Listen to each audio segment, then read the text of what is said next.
Привет, дорогие друзья! На связи снова Лизгина в Аргентине. Всем привет! Мы в новой стране, и это Азербайджан.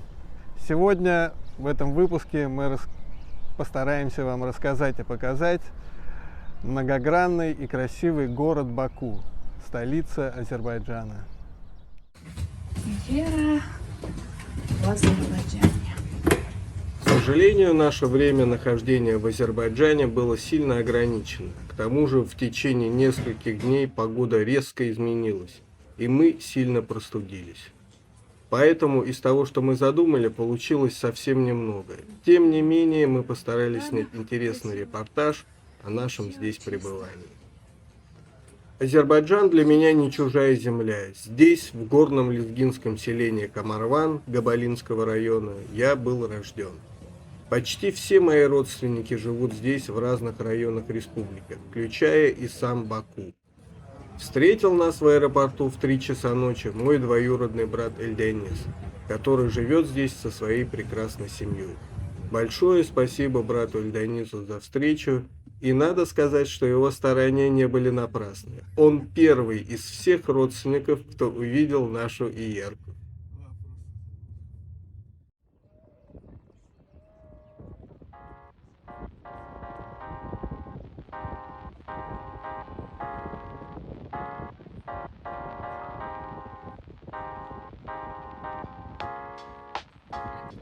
Итак, вернемся к Баку. Начали мы нашу прогулку с Приморского бульвара. Это замечательный бульвар вдоль набережной. Он очень длинный, около 11 километров, и постоянно растет. Здесь широкие тротуары, все чисто и красиво.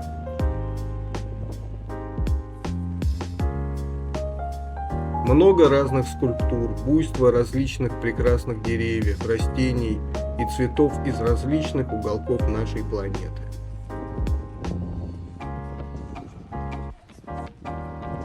Кстати, где-то тут затерялся Баобаб из Аргентины, которому 210 лет. К сожалению, найти его нам не удалось.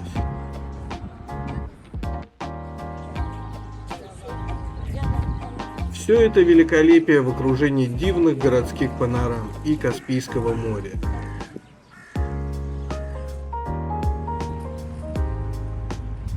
Но все же есть один недостаток. Бывает очень ветрено. На самом деле тут очень много всего, что можно и нужно посмотреть. Это и оригинальный торговый центр в виде цветка, музей ковра, и небольшие каналы, по которым можно поплавать на лодочках, фонтан в виде лебедей и многое-многое другое.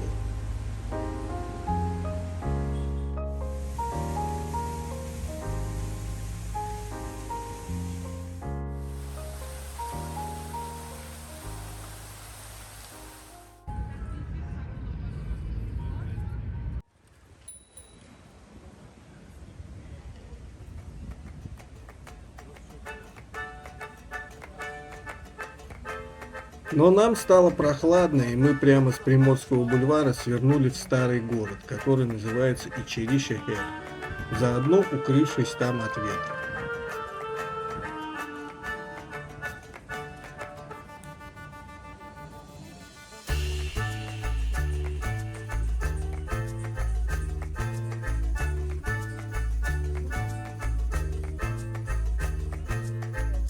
Ичери-Шехер – это место в Баку, которое следует обязательно посетить. В переводе с азербайджанского языка означает «внутренний город». Также его называют «старым городом».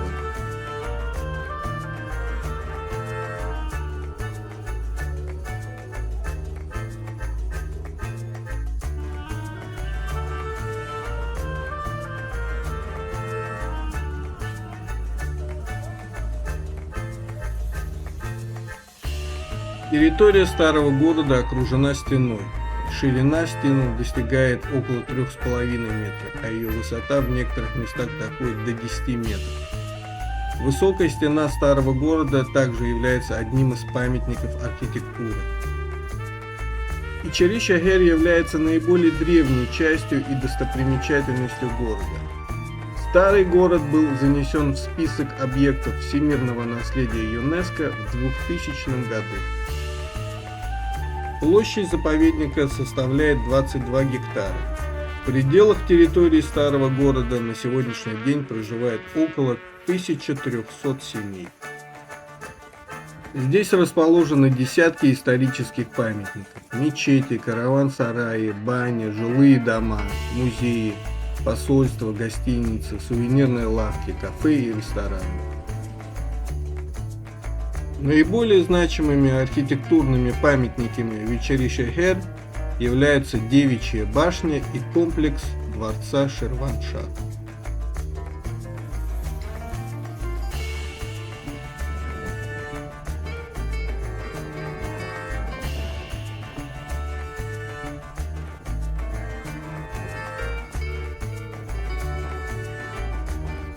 Пожалуй, самый известный памятник архитектуры Баку – это именно Девичья башня. Она находится на юго-востоке Ичеришехер. Постройка достигает 28 метров в высоту. Ученые предполагают, что башню возвели в XII веке. До начала XX века башня служила маяком.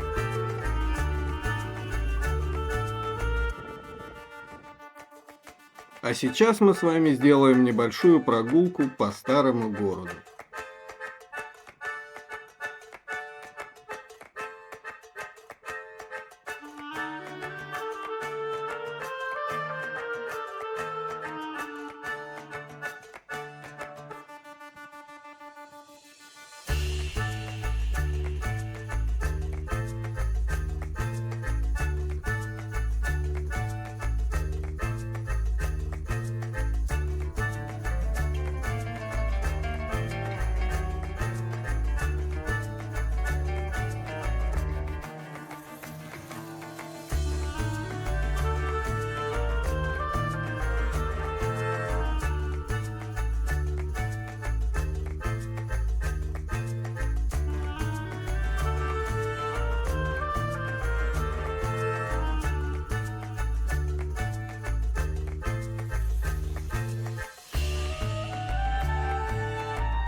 Здесь вечером мы встретились с нашими друзьями Мурадом и Кудретом.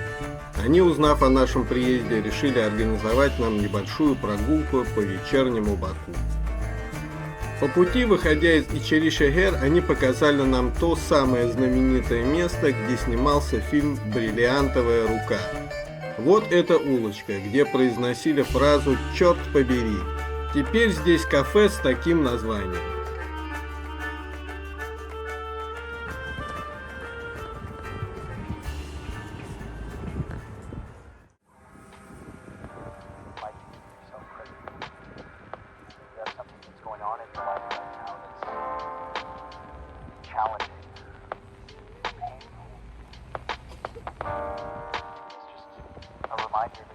Дальше, наслаждаясь видами и атмосферой вечернего Баку, мы не спеша направились на торговую улицу, которая теперь носит название улица Низами.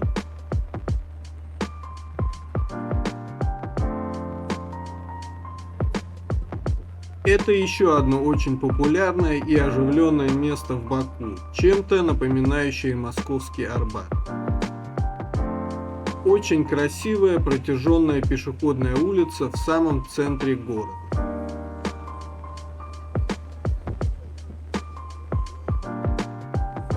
Вечером тут особенно красиво. Вокруг различные магазины, рестораны и кафе.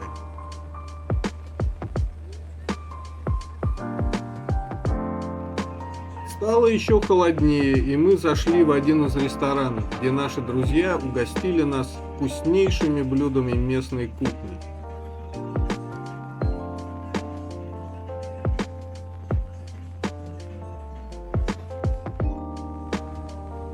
После чего мы поехали к брату домой на такси. Кстати, цены на такси тут недорогие. Поездка по времени примерно в 40-50 минут обошлась нам в 5 манат. Это примерно 300 рублей.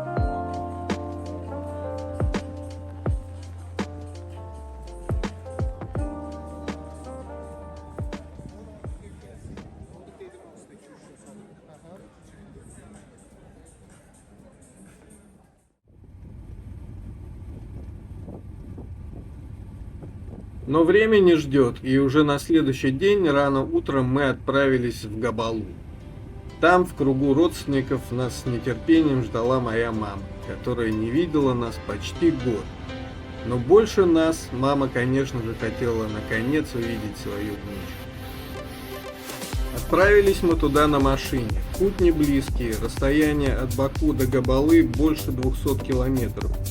Дорога лежит через горы и по времени занимает около 4 часов.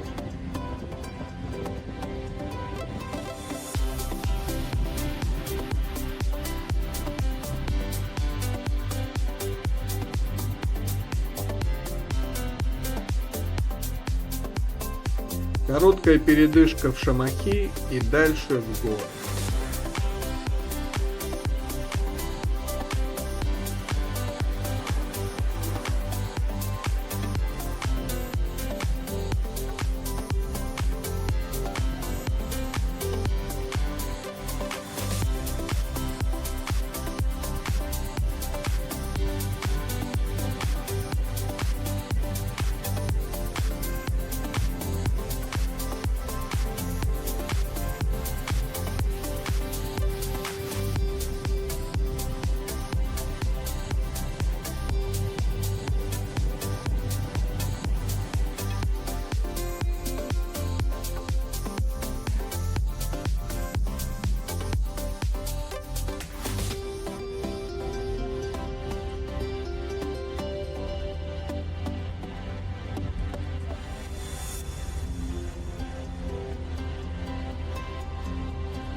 И вот, наконец, долгожданная встреча.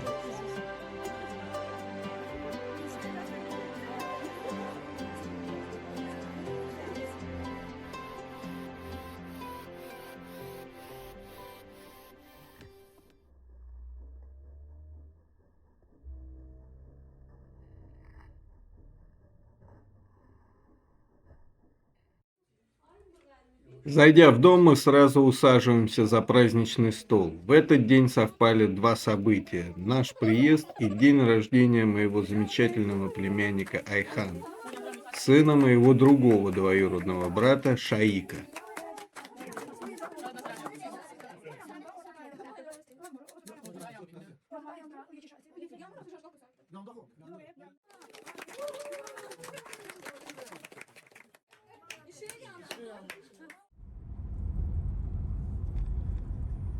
А на следующий день, несмотря на усталость и начинающуюся простуду, мы поехали увидеть родные для меня горы. Но направились мы не в сторону моего родного села, которое, конечно же, мы планировали посетить чуть позже, а посмотреть ближайшие окрестности. Здесь, в пойме горной реки, обустроен развлекательный парк, фуникулер, пятизвездочные отели и множество ресторанов. в одном из которых управляющим работает мой брат Шаик. Об этом ресторане, кстати, мы расскажем чуть позже.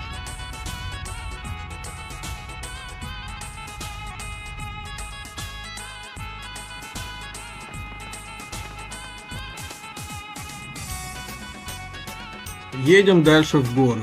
Дорога ведет нас в другое горное лезгинское село Лоза. На родном языке село называется Лоца. Находится оно примерно в 8 километрах от Габалы. Величественные горы, окружающие село, поражают своей красотой, а само село выглядит как орлиное гнездо на обрывистом выступе скалы.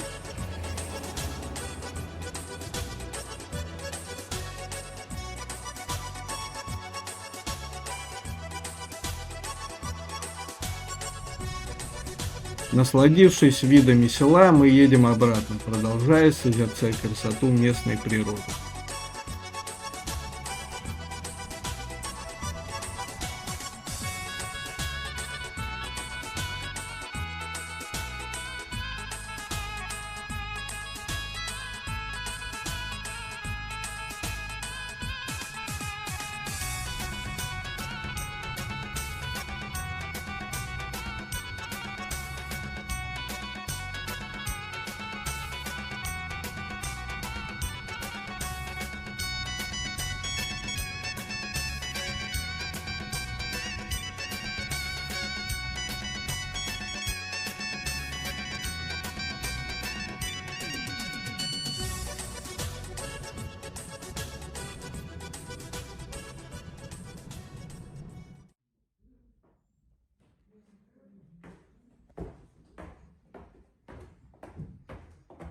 Была теплая весенняя погода, и вот как она изменилась всего лишь за одну ночь.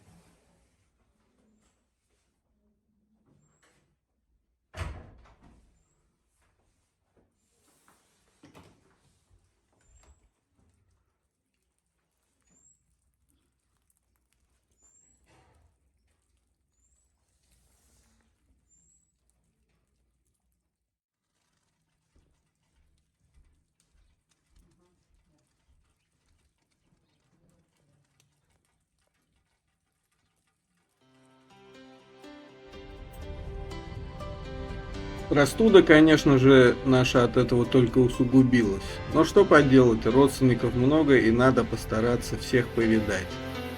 Мы снова в дороге и едем в село Султан-Нуха. Это родительский дом Эльдониза, который встретил нас в аэропорту. Сейчас здесь живет с семьей его младший брат Гюндюз. Село находится в 17 километрах от Габалы.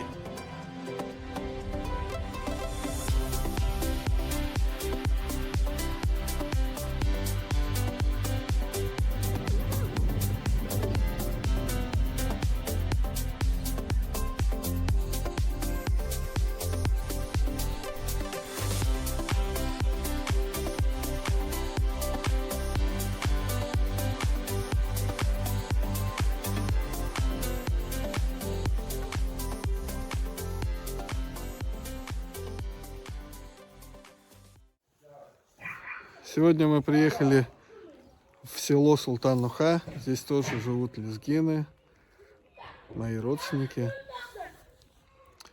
Погода очень резко изменилась. Вчера было солнце, плюс 18, плюс 20. А ночью уже выпал снег. Здесь, конечно, не видно, он уже растаял. Но мы не просто так одеты тепло, потому что сейчас очень холодно. Очень холодно. Сейчас чуть-чуть покатаемся, посмотрим, какие тут красивые места есть.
Мы прогулялись по селу, вкусно поели, от души пообщались с родными и вечером вернулись в Габалу.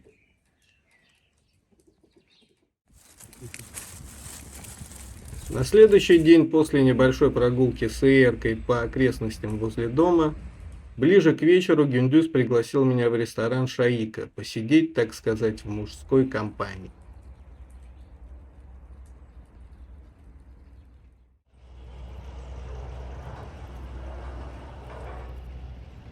Итак, мы на месте. Расскажу вам немного про этот ресторан. Называется он Габала Эльвин. Габала — это город, а Эльвин — имя владельца ресторана.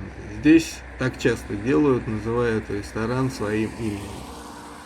Расположен он прямо под фуникулером вдоль основной дороги и огорожен высоким забором.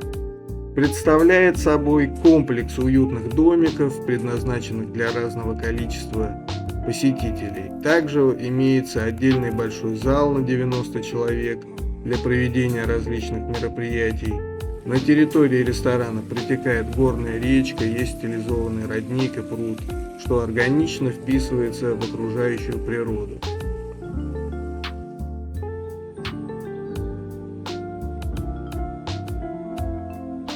Здесь есть все, чтобы вы смогли погрузиться в умиротворяющую красоту местной природы и насладиться вкуснейшей национальной кухней с комфортом и уютом.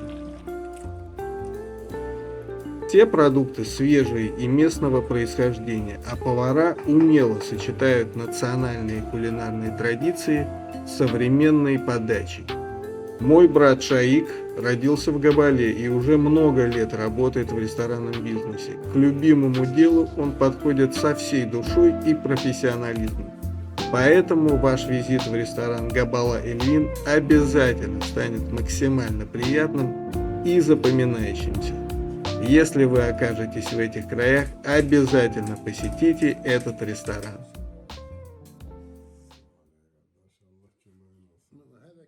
Ну что же, мы снова в дороге, едем в город Агдаш. Это соседний район, дальше на юг. Дорога занимает около 40 минут. Там живет моя тетя Фатма Хала, старшая сестра мамы.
Вот мы и приехали. В детстве каждое лето мы тут гостили и играли с братьями.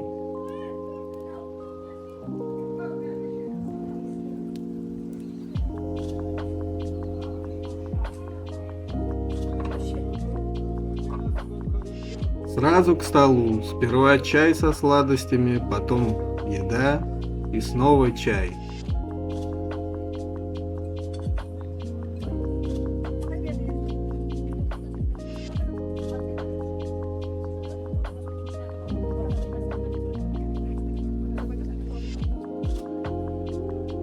Набив животы, мы оставили взрослых в компании Ерки и поехали в город на пару часиков.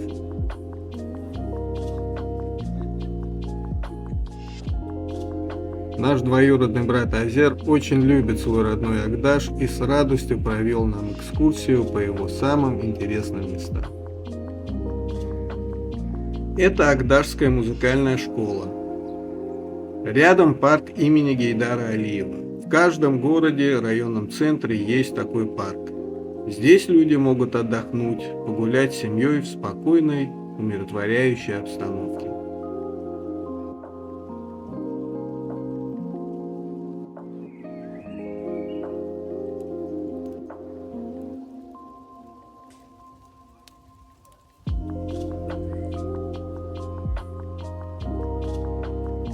Агдаш в переводе с азербайджанского означает «белый камень». Здесь же в парке находится этот арт-объект в виде большого белого камня. Сотни лет назад такой камень служил местом встречи, где купцы использовали эти земли как транзитный коридор для торговли.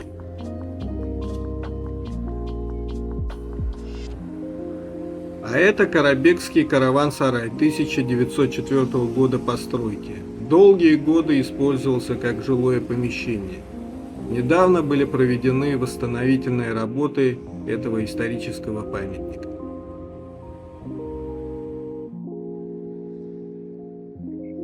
Еще мы успели посетить комплекс административных зданий, расположенных на такой большой красивой площади.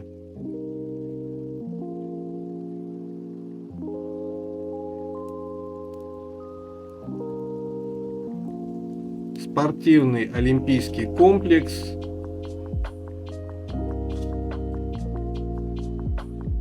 и еще вот такое интересное место. Заходи, Тарел. А я вас буду снимать. Я... Вот не бойтесь фотографировать. Ух ты. О, сейчас я.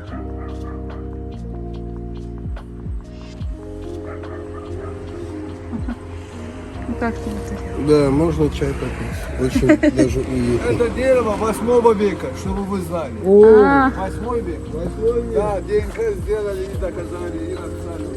Статью стихи сочиняют. Ровно 1300 век. 1300 век. ух ты! Это самый старинный дерево. Хотят ЮНЕСКО поставить его. Вот нравится. Да. Это у нас стихи, это общая у нас да, да.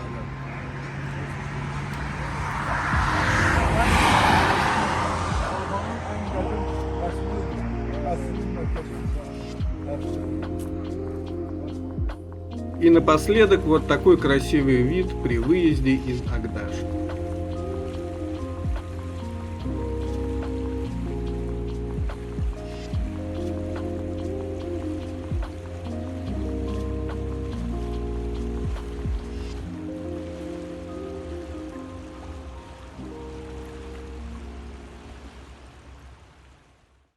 На следующий день мы приехали обратно в Габалу. Конечно же, как настоящие лезгины, мы не могли не приготовить, пожалуй, наше главное национальное блюдо – афара с зеленью. Но для начала надо сходить на рынок за продуктами.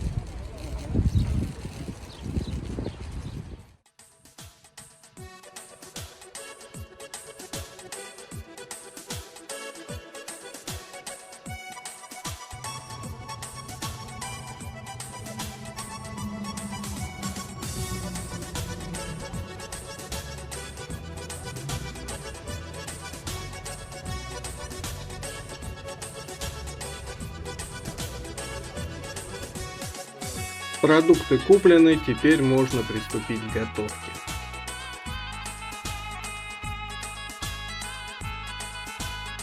Афарар состоит из тонкого раскатанного теста, наполненного разнообразной начинкой.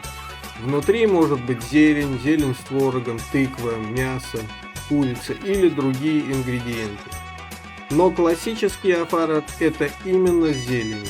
Природа родных гор позволяет нам использовать много разных трав в качестве начинки, поэтому мы тоже готовим афарар с зеленью. Кстати, вы знали, что известный итальянский журнал Сапори Италия опубликовал исследование Итальянской ассоциации здорового питания. В течение нескольких месяцев они сравнивали традиционные национальные блюда на предмет соответствия требованиям медицины к качественному и здоровому питанию. И афарар были признаны одними из самых полезных и вкусных национальных блюд.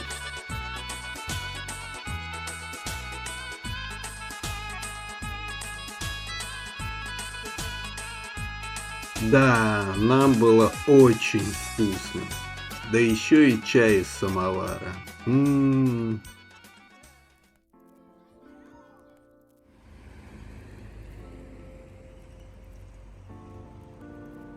После такого вкусного обеда можно прогуляться по городу. Расскажем немножко и про Габалу. Это административный центр Габалинского района, расположен на высоте 900 метров над уровнем моря, в предгорьях Большого Кавказа.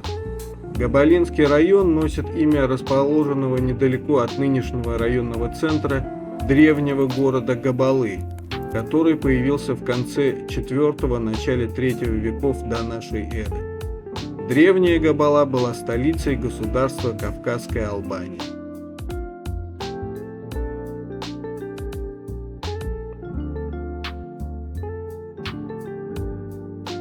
Сегодня Габала – один из центров культуры и туризма Азербайджана. Здесь даже есть международный аэропорт, который, правда, в последнее время не сильно загружен работой. Есть и футбольная команда Габала, играющая в местной премьер-лиге. В городе реализуются различные инфраструктурные проекты, проводятся международные фестивали, культурные и спортивные мероприятия.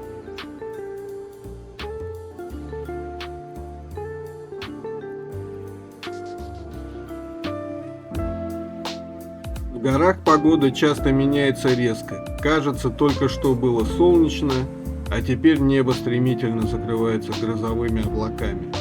Поэтому нам пришлось быстро бежать обратно домой. И эта наша прогулка в итоге вышла слишком короткой.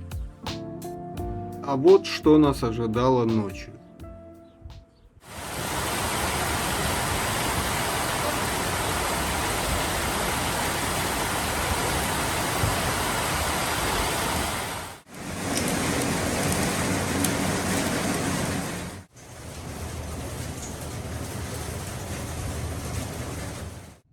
А на следующий день как будто ничего и не было, как будто нам все это показалось. Мы были очень рады, что погода стала снова ясной и солнечной, ведь в этот день отпраздновать полгода нашей иерки нас пригласил к себе мой дядя Мирджалал Ими, брат моего отца. Они тоже со своей прекрасной семьей живут в Габале, так что едем к дяде. Ехать недалеко, и мы уже на месте. Ера, что, полгода исполнилось, а? Козявка. Это была небольшая фотосессия, и мы снова пошли прогуляться по окрестностям города. Мой брат Наиль тоже недавно женился, и в их семье тоже, как у нас, появилась дочка, которую зовут Жасмина. В такой компании мы и вышли на прогулку, чтобы не мешать приготовлению праздничного стола. Так решило старшее поколение, а нам осталось лишь подчиниться.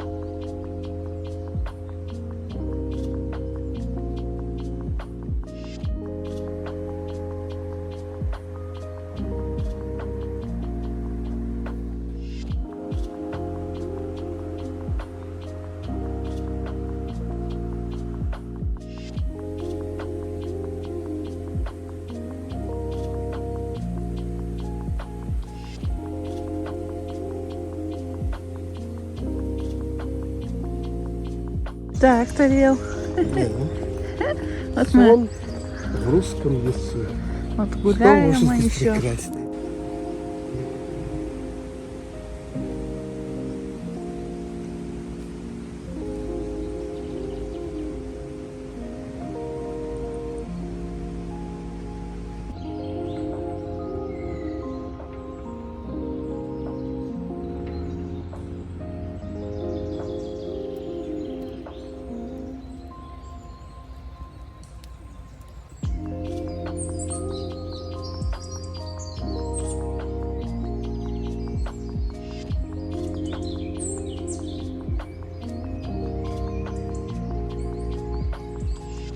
Пора домой.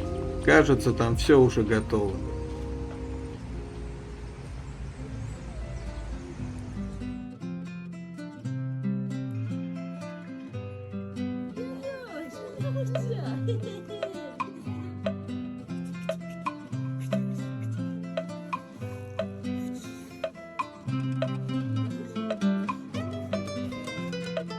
А это вкуснейший шах-плов, который приготовила Мехрузе Имитсос, жена дяди.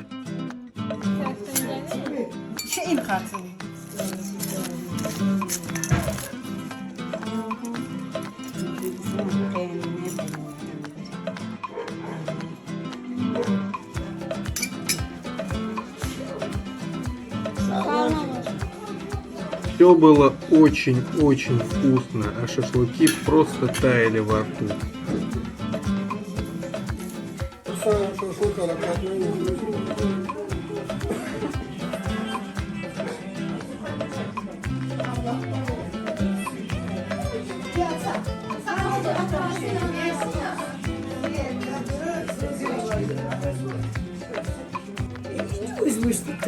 Потом был вот такой красивый торт. Как видите, и Ерке торт тоже очень понравился.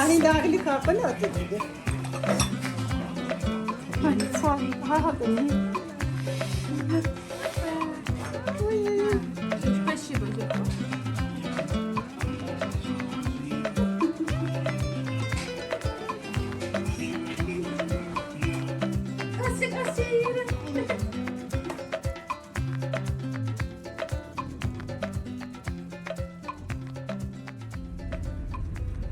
Как вы думаете, куда мы направляемся на этот раз в такой компании? Правильно, наконец в Камарван. Нам все никак не везло с погодой, чтобы поехать в горы, в мое родное село. Снегопад, тучи и дожди в горах никак не давали нам такой возможности. Наконец, в один из дней с утра появилась небольшая надежда, и мы, не раздумывая, поехали туда. Расстояние от Габалы до Камарвана около 14 километров, а по времени дорога занимает около получаса.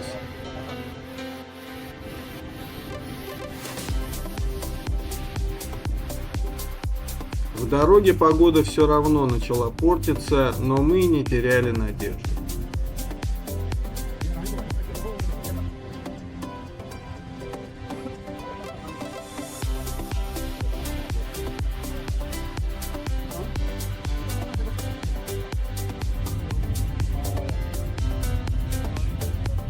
Наконец приехали. Рад вернуться в родные горы и показать Джульетте и нашей дочке мой Камарван.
Мы зашли навестить мою тетю Нурья Хала, вторую сестру моей мамы.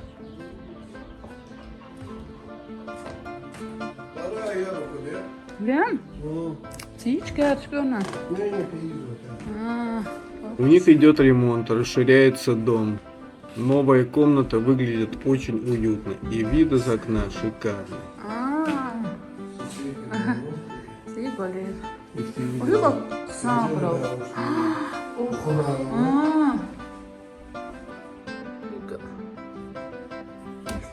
Прям не знаю дağlara. Eski Goler zaten şarjı burada. Из Голеризо.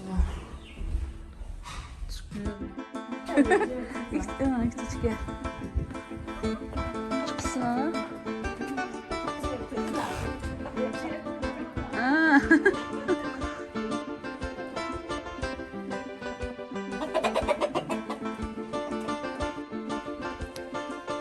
Gidiyor dağlara. Хорошо. Olayım bakalım. Вот Muvaffakat. Muvaffakat mı dağlara kudacık yolda. Süperim ona. К сожалению, наши надежды не оправдались. Горы опять затянуло облаками и снова начался дождь. После вкусного чая и еды мы все равно решили прогуляться.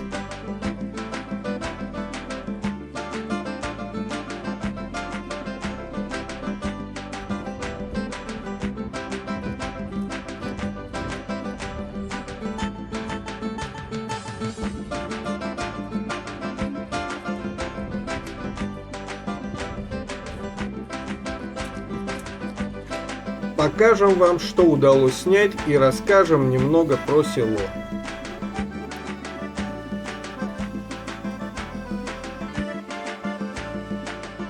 Камарван – высокогорное лезгинское село, расположенное на высоте 1150 метров над уровнем моря. Село основано в 1876 году и находится недалеко от границы с Дагестаном, в 20 километрах от высочайшей вершины Азербайджана и Дагестана, горы Базар-Дюзю. На лезгинском гора называется Кичен-Су, высота которой составляет 4466 метров. Она находится там вдали, но из-за непогоды ее совсем не видно. Живет в селении около 2000 человек.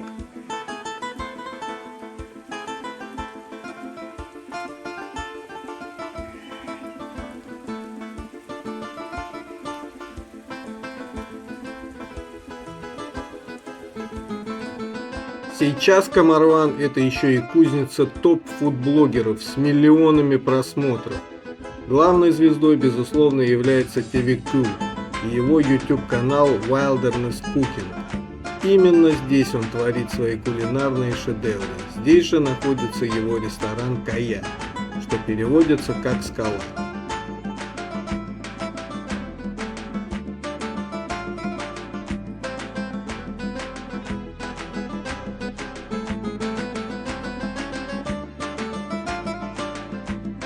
Погода окончательно испортилась, и у нас совсем не осталось возможности гулять с маленьким ребенком. Пришлось быстро бежать обратно, и как бы не было печально, уезжать, пока природа совсем не разбушевалась. Мы еще обязательно вернемся, в этом нет никаких сомнений, и снимем полноценный выпуск про мое родное село. Ну а пока еще немного из того, что нам удалось заснять.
Как же можно побывать на Кавказе без шашлыка на природе?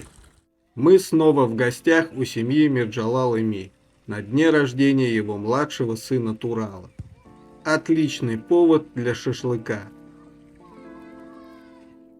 Кстати, он с братом Наилем занимаются продюсированием нескольких YouTube-каналов про еду. Как вы уже поняли, эта деятельность здесь очень популярна.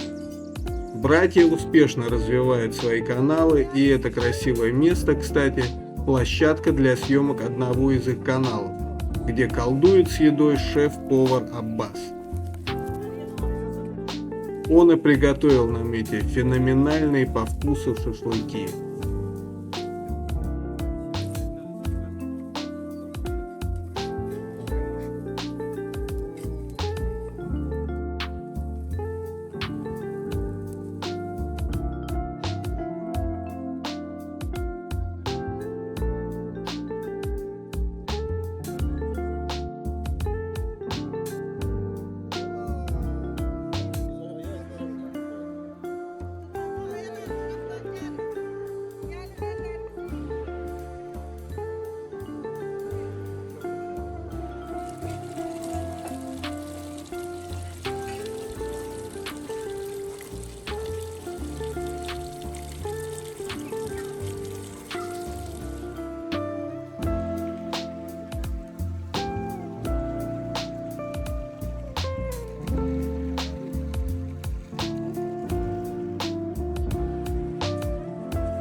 Ну что, друзья, на таком прекрасном событии мы прощаемся с вами, до новых встреч. Конечно, ограниченное время, погода и наша простуда не позволили показать вам все, не всех родственников мы успели посетить и не везде успели снять видео. Большое всем спасибо за гостеприимство, щедрый стол и душевные беседы. Во многом этот выпуск получился очень личным для меня. Спасибо за внимание и надеюсь, вам было интересно. А впереди у нас новые интересные выпуски, не пропустите.